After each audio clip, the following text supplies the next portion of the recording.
Well, Leon, the only thing that's changed about this K-State team since it walked off the field at TCU Saturday night is its position in the polls, most notably jumping to #1 in the BCS. But other than that, it's just business as usual for Bill Snyder's bunch in Manhattan. It's a quick turnaround. You know, Sunday you sit back, and Monday we getting after it again. So I mean, it's not really like we went out and celebrated. We had a good practice yesterday, and hopefully we can keep that up and continue to practice with a little more intensity throughout the week. It's a mindset, it's a focus level, it's understanding that, you know, in the scope of things, that it doesn't matter where you're at in those standings until January 10th or whatever, you know, whatever at the end of when it's all said and done is when that really matters. Next up for K-State this Saturday, the Baylor Bears. If the Wildcats win that one, they'll be crowned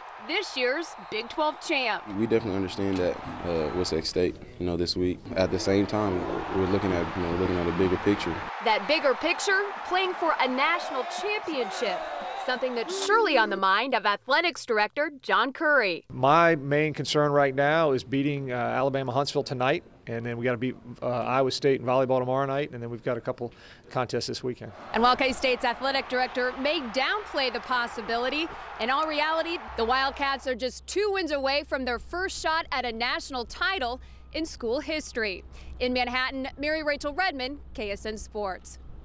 Wichita State coach Greg Marshall lost his entire starting lineup from a season ago to graduation, but 6 games in, his team's undefeated, thanks in large part to one of his newest additions, Cleanthony Early. I got to spend a little time with Cleanthony earlier today. Work hard, play hard, work hard, play hard.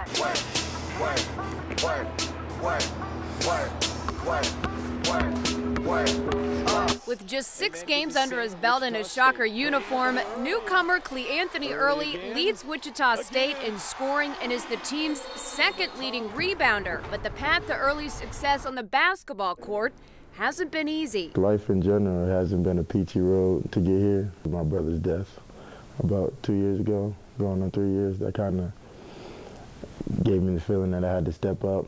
The only way I could do that is by keying in on my ability. You just got to learn from things that you've been through. And while the death of his brother's been difficult, Cleanthony finds strength in another member of his family, his mom. She always got my back. Like, she believes in me, she loves me, and that's all you really need. Early's talents also translate to the Twitter world, where the Shock's new star uses motivational quotes to inspire his fellow teammates. I've always had a nice foundation to where it's just hard work, love, dedication, and just all the right things. And I feel like if you want to be that type of person, you have to study those type of people. So it's just whoever it came from, if it was Socrates, Martin Luther King, Aristophanes, like whoever, Gandhi, is just, I just try to look it up and live by those advices. And while Cleanthony's been solid in Wichita State's first 6 games, according to him, he ain't seen nothing yet. I'm just doing what I need to do. I'm not doing anything special yet. I'm just doing the things to lead up to doing something special, which is hopefully getting my team to the tournament and taking it even farther than that. Mary Rachel Redmond, KSN Sports. Dude, you're like 40 pounds lighter, so I didn't even recognize you. They still call him the coach, but now he's a player. Jonathan Coachman's living the dream, his dream. I was walking down the hallway the other day, and Jerry Rice walked by me. He said, "Hey, Coach, when it's normal for you, then you forget sometimes how cool it is." I never forget how cool it is. The week that Josh Hamilton has had, he's on pace. Coachman is a mainstay on ESPN, a Sports Center anchor, a versatile talent which includes his own national radio show. I love it. I love every single day. There's never a day that I go in and I don't want to be there.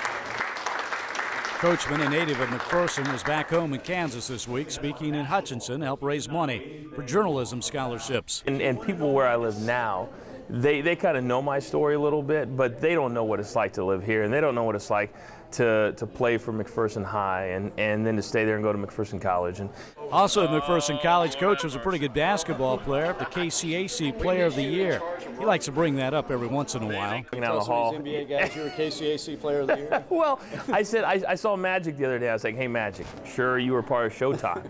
I said, but come on, KCAC. Coachman started his TV career in Wichita, went to Kansas City, and then was discovered by the WWE, wrestling, which took him to places he never dreamt possible. Kind of looked down on that a little bit. Even though it's a big genre of sports entertainment, it's not real sports.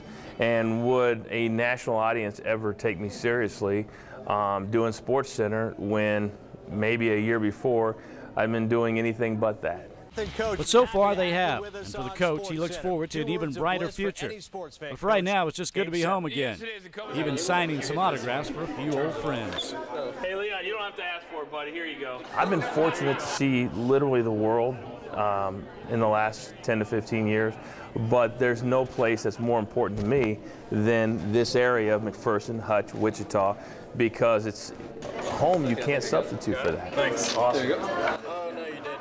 Well, Leon, the winner of this one will pretty much be in the driver's seat to take District 11 in Class 3A. Both Hutch Trinity and Garden Plain 1-0 in district play, but the 7-0 Owls definitely the favorite heading into tonight. So GP fired up and playing like it. First quarter, no score.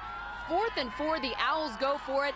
Denver Doyle smashes his way to the first down, and that would set up this Dylan Clark 8-yard touchdown run, and Garden Plain off and running with the 7-0 lead. Second quarter, and it's Owls quarterback Caleb Arnold. He's got wheels, 39 yards to pay dirt. Garden Plain up 14-0. A few minutes later, GP's starting to just pile it on. Dylan Clark says, give me the ball. Clark takes it 6 yards in for his second score of the night. The Owls now with a 3-touchdown lead. The Garden Plain QB Caleb Arnold says, how about just one more before halftime? He airs it out to Michael Ponick, who makes a sweet catch in the end zone for 6, and Garden Plain dominating Hutch Trinity in week 2 of district. The final score here, 33-7, all Garden Plain. And joining me right now, Owls quarterback Caleb Arnold. And Caleb, it's my understanding that you were in a really bad car accident earlier in the week. Your status was questionable for tonight, but obviously you didn't show any signs of injury. How do you feel, first of all, and how does it feel to be 8-0? You know, it feels great. I mean, we do everything good. Our line block's tremendous. I couldn't ask for any better guys to play with. Our running backs run hard. I mean, people never quit. It's just it's do or die really from here on out. You got to play your best, and we're going to play our best, and I promise you that. And how do you feel? I'm a little sore, but you know, a win makes everything better. You feel a lot better after a win like that. All right, thanks, Caleb, and best of luck the rest of district. Thank you. Again, the final score here, 33-7, all Garden Plain. Leon, back to you.